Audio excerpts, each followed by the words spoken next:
The crypto market's been hotter than a habanero this week. Volatility everywhere, fortunes made and lost in minutes. From Ripple's Wall Street moves to rappers dropping Bitcoin bars, crypto is now pure culture, not just finance. Corporate giants, regulators, and celebrities are all in the mix, making this the wildest show on earth. Buckle up. We're breaking down the week's chaos, from IPO rumors to billion-dollar lawsuits and everything in between.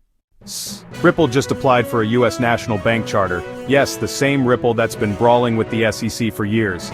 This is Ripple going full TradFi, but with blockchain swagger. Think JP Morgan with a crypto twist. Their goal? Launch RLUSD, a stablecoin with legit U.S. bank credibility. XRP holders who survived the feud are finally getting their "I told you so" moment. Ripple's RLUSD just got a major credibility boost. Amina Bank, a global banking leader, is now the first major bank to support RLUSD. This partnership signals growing institutional trust in Ripple's stablecoin, and could pave the way for more banks to follow. For XRP holders, this is a big step toward mainstream adoption and real-world utility. Ripple IPO rumors are back, and the hype is real. An IPO could pump Ripple's value and give XRP a serious boost, even if the company and token aren't the same thing. Remember, Ripple the company going public doesn't mean XRP moons automatically, but perception is everything in crypto. If Ripple's valuation rockets, expect XRP to ride that wave. For those calling XRP a meme coin, look at Brazil. Mercado Bitcoin is tokenizing $200 million in assets on the XRP ledger. This is real adoption, not just hype, giving people in inflation-hit regions access to stable tokenized assets.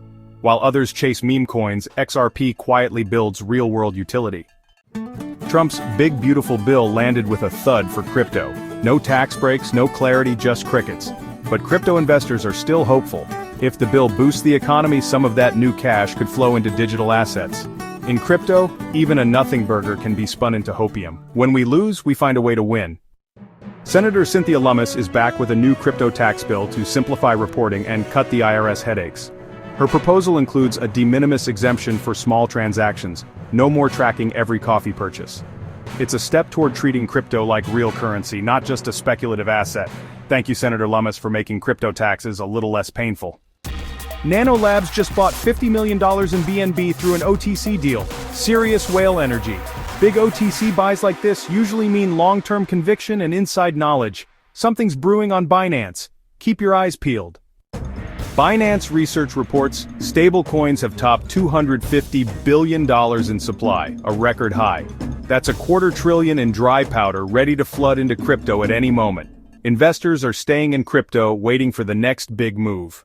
The stage is set for explosive action, just waiting for the trigger. Michael Saylor and MicroStrategy are facing a class action lawsuit over $5.9 billion in Bitcoin losses. Saylor's all-in HODL strategy is being called reckless by shareholders.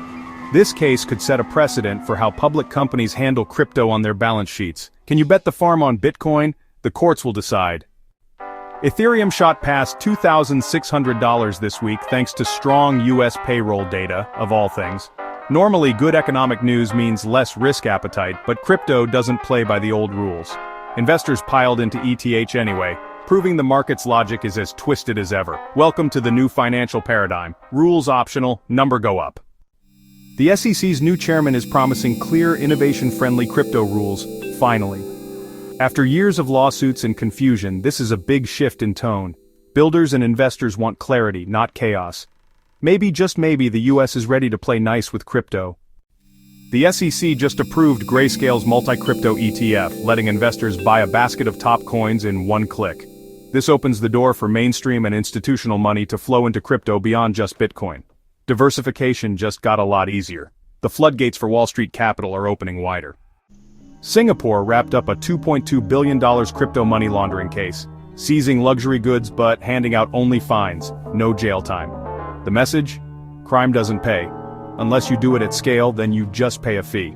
Singapore proved it can track illicit crypto, but the punishment might not scare off the next big scammer. It's a 5-star wrist slap. The US Secret Service is ramping up its global crypto scam crackdown, targeting digital fraudsters everywhere. Crypto scams are the new currency counterfeiting, and law enforcement is stepping up. Next time you get a sketchy DM, remember, the men in black might be watching. Riot Platforms mined 450 Bitcoin in June. about $27 million in a single month. While some companies lose billions holding Bitcoin, miners are printing money by securing the network. It's the circle of life, crypto style. The miners keep mining and the cycle continues. Drake just dropped a diss track and flexed Bitcoin in his lyrics, mainstream validation at its finest. When top artists rap about crypto, it cements digital assets in pop culture. Bitcoin isn't just for techies anymore, it's officially cool. The cultural adoption curve is as bullish as the price chart. Despite all the bullish news, on-chain data says the Bitcoin cycle top isn't here yet. Long-term holders are still accumulating, not selling. If history repeats, the real mania is still ahead. Stay patient. The best may be yet to come. One bold trader predicts Bitcoin will hit $250,000 by December 2025. It sounds wild, but in crypto the line between bullish and delusional is thin. With ETFs, halvings, and institutional money, anything's possible. It's the kind of prediction that keeps us all hooked. The US House just declared July 14th as Crypto Week. Yes, that's a real thing now. No one knows how to celebrate, but it's official recognition for the industry. From internet shadow to government spotlight, crypto's come a long way. Happy Crypto Week, you beautiful degenerates. We made it. Final thoughts. Crypto is a wild reality show, but behind the chaos, a new financial system is being built. Look beyond the headlines. Robotics, AI tokens, altcoin ETFs, and real-world stablecoins are the next wave. The future is decentralized, and it won't be boring. Do your own research, stay curious, and remember, conviction is your greatest asset. Until next week, peace.